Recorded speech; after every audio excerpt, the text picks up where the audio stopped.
त्यांनी इशारे दिलेले आहेत की मतदान होऊ देणार नाही किंवा मतदान करायला जाऊ नका, अशा पद्धतीच्या जर काही हे आल्या घोषणा, तर मग मतदानावरती मोठ्या प्रमाणावरती परिणाम होऊ शकेल आणि मतदानाचा टक्का जो आहे तो मोठ्या प्रमाणावरती खाली येऊ शकेल. त्याबद्दल हे चिंताजनक वाटत नाही का? आम्ही ॲक्च्युली मतदानचं टक्केवारी वाढवण्यासाठी विविध वोटर्स अवेअरनेस कॅम्पेन आम्ही घेतो आहे. त्यानंतर मग जिथे दुबार तिबार मतदार आहे त्या मतदारांपर्यंत आम्ही पोहोचतो आहे.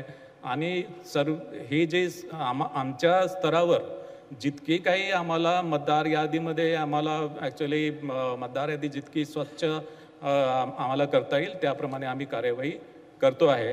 याशिवाय जिथे एका घरामध्ये अनेक मतदार दाखवले त्या संदर्भात मुख्य निर्वाचन अधिकारी यांनी याच्या आधीसुद्धा त्या संदर्भात खुलासा केलेला आहे. वाघमारे साहेब, स्थानिक निवडणुकांमध्ये मतदारांना मोठ्या प्रमाणात आमिष दाखवली जातात. इकडे वाघमारे साहेब, म्हणजे पैसे वाटप असतील, मद्य वाटप असतील, तर हे रोखण्यासाठी निवडणूक आयोग काही प्रभावी उपाययोजना करणार आहे का?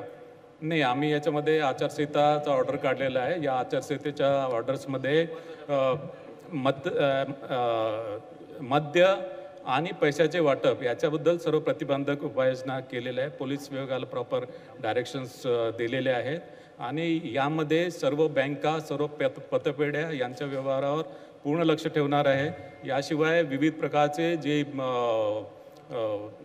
पोर्ट्स असतील, एअरपोर्ट्स असतील किंवा विविध ट्रान्सपोर्ट्स व्हेकल असतील या ठिकाणी सुद्धा पुरेशी उपाययोजना आम्ही करतो आहे.